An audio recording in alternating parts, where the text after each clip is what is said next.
friends! Today we're going to talk about grassroots movements and organizations. What is a grassroots movement? Grassroots movements are groups that use collective action to affect change in society. Think about local, regional, national, international.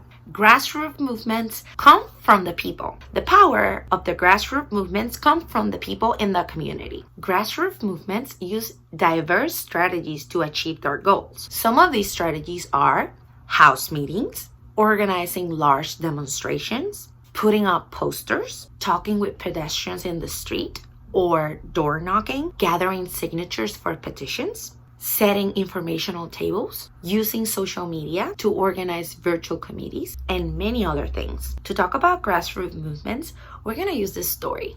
The title of the story is Lift as You Climbed, the story of Ella Baker. Ella Baker was a hero. She was a hero in the fight of civil rights in the United States. She was part of the freedom movement. She inspired and guided many emerging leaders in that movement. Ella was committed to economic justice for all people.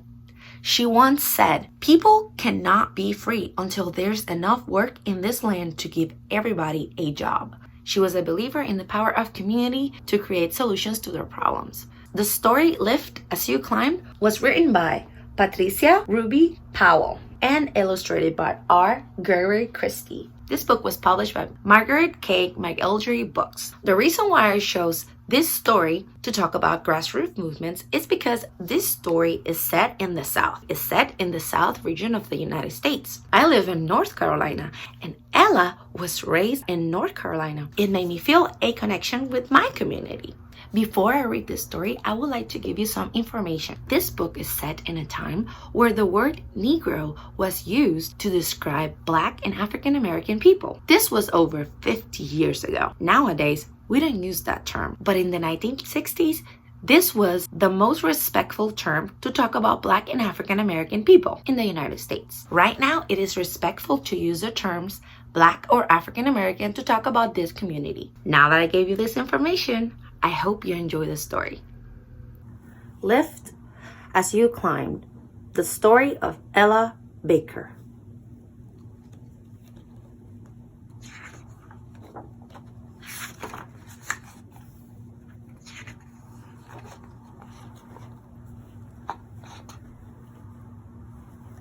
Under a bright North Carolina sun, Ella rode to church with Granddaddy and Mama. When Granddaddy Mitchell stood to preach, Ella sat in the deacon's chair, legs ruler straight, ears soaking up his strong voice. He preached, give to others. He preached, join together. He spoke, freedom. He asked, what do you hope to accomplish? After church, at Granddaddy's farm, the farm he and Grandma worked as slaves, the farm they toiled on like mules after emancipation, till they bought and owned it, where Ella played catchball with her cousins, until Grandma said, dinner time, and afterwards, listen.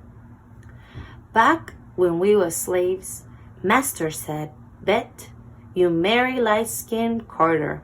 I said, no, how? Master, also my daddy, made me plow the swamp to break me.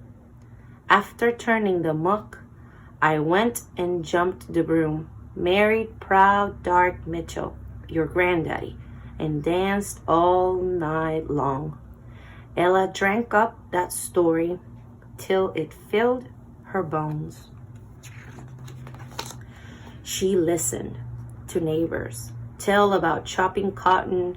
Many still lived in shacks, worked white people's land like her grandparents had back in slave days. On their land, her grandparents raised vegetables, hogs, and cows. On their land, they built a church and a school. Church said, help your neighbor. Mama said, lift as you climb. When Ella was about 10, Mama said, Ella, help the neighbors. Ella rounded up the motherless children, drag 'em home, dunk 'em, scrub 'em, dress 'em in clean clothes, return them to their grateful daddy. Ella harvests peas. After her family ate their fill, she took a peck of peas to the neighbors. When strangers came over, Ella stoked the fire, warmed the food, served it. At 14, Ella set off for boarding school in Raleigh, high school and college at Shaw University, top of her class, worked as a waitress to pay her way. After she graduated, Ella moved to New York City. She asked herself, what do I hope to accomplish? She would lift as she climbed. She joined forces that demanded, don't buy where you can't work. Negroes needed jobs. White shop owners needed Negroes to buy from their shops, or they would close. Without jobs, without money, Negroes couldn't buy from white shops. Ella and other colored people told the shop owners so. Some whites hired a few blacks. They needed each other. Ella fought for that step toward justice. She fought for rights. She fought for her people. She got a job with the NAACP. The NAACP raised money to fight racial injustice in the courts by selling memberships and registering voters. The NAACP focused on finding members in the Negro elite, preachers, doctors, businessmen, but Ella had a different idea. She'd find a church, get herself invited, talk at Sunday service, make friends with everyday people, middle-class maids, shop workers, and poor sharecroppers, not just the elite, and asked, what do you hope to accomplish? She listened in Mims, Florida. Our school principal asked for teachers' pay equal to white teachers' pay. Whites dynamite his house, killed him. Ella mourned, then said, you want equal pay for Negroes? Register to vote. Choose your representative. They will listen to your complaint. That representative will fight for the Negro. All over the South, Ella made speeches about freedom, voting, rights, words straight from her heart to the hearts of her audience. Then she'd ask, what do you hope to accomplish? In one Virginia town, people objected to police brutality. Why did police beat Negroes when they hadn't committed a crime? Another town wanted better teacher salaries and school buses. Another, use of city parks and playgrounds. They wanted fair treatment, but the Negro middle class resisted joining the NAACP and getting the vote. Why anger their white bosses, risk their jobs, their comforts? Why risk being hungry? Ella told this story across the tracks. The poor lived in filth and get diseases. Those diseases hop those itty-bitty tracks and infect you. That made sense to the middle class. All Negroes were in this together. They'll have to risk angering their bosses. Ella and her new friends, workers, partners, believers, mostly women, walked into bar and grills, schools, beer gardens, bootblack parlors.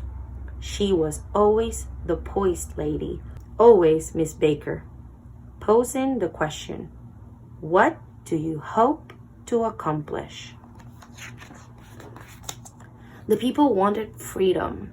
Martin Luther King Jr. and 100 men, mostly preachers, and Ella worked together for Black freedom.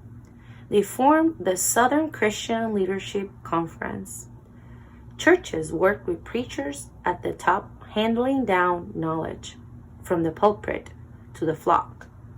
That's how these preachers wanted to work now, like their churches did, from the top down. Ella worked from the bottom up, from the grassroots.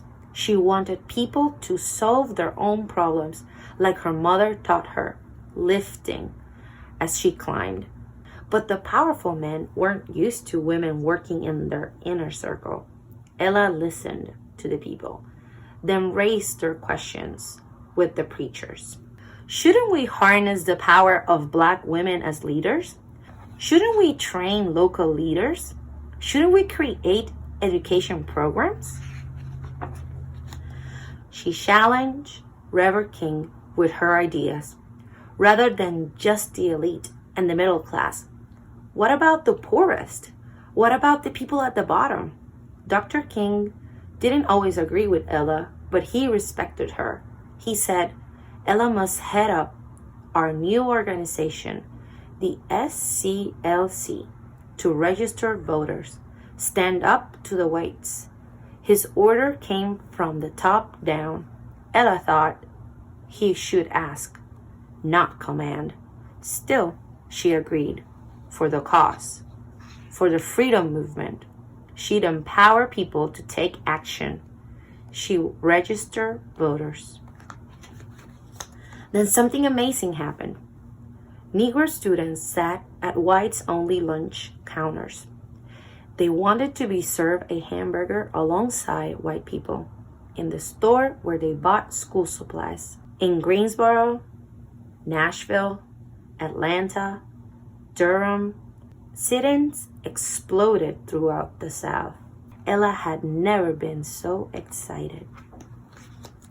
She brought the students together at a conference at Shaw University.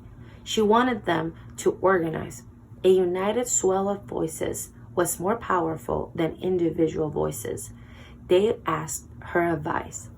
Always the teacher, she asked them, what do you hope to accomplish? They wanted to register voters. They wanted to stage sit-ins. They named themselves Student Nonviolent Coordinating Committee, SNCC, SNCC. Students staged sit-ins. Some got whipped or spat on. They sat quietly, responding with nonviolence. Many were jailed. Ella listened and comforted them, brought toothbrushes and soap to their cells. She advised them, lift as you climb. The students ventured back into the fight, armed with Ella's wisdom. Tennessee tenant farmers, poor Negroes working for white plantation owners, hungry and bone-tired from overwork, tried to register to vote. White bosses evicted them from their shacks, beat them for being bold. Now the sharecroppers lived in tents. The students asked them, what do you hope to accomplish? They wanted justice. They wanted the vote. They wanted to be treated like citizens. Ella worked alongside the students when they rode in battered school buses and commercial buses, testing the new integration laws by breaking old Jim Crow laws. They sat in whites-only seats. They came south to help desegregate. In Alabama, the buses were firebombed. Students were beaten, jailed. Those freedom riders of 1961 woke up the nation. Ella had helped plan the rides. She advised the students in meetings or car trips over ice cream sundaes, at night sharing tiny beds. As the students brainstormed, connected, struggled to become their own leaders, many of them women, when it was new to be a woman leading. Ella said, we are not fighting for the freedom of the Negro alone, but for the freedom of the human spirit. To her last days, Ella fought for freedom, lifting as she climbed. The seeds she sowed all her life continue to bear fruit today. She said, "The struggle for rights didn't start yesterday and has to continue until it is won." What do you hope to accomplish?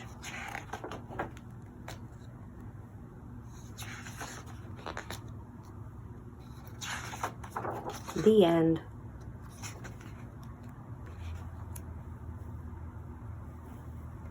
Ella Baker believed in the power of grassroots movements to create change in the community. To learn more about Ella Baker, you can visit the Ella Baker Center for Human Rights. Now that we learned a little about grassroots movements, let's think. What are the issues that affect your community? Who are the people working to solve these issues? Where do they meet? Which platform they use? What can you do to support them? I have a task for you. Ask your family members to help you find information. Collaborate with your neighbors or community members. Make a plan of action to affect your community in a positive way. Use the resources you have in your community to create change. Use Ella's example. Engage with the people in your community. Talk to them. Ask them, what are the issues? Have conversations with them. Speak up. Use your voice. Use your talents. The power of community is bigger than just one person. A community can create changes. I can't wait for you to tell me what amazing things your community did. Bye.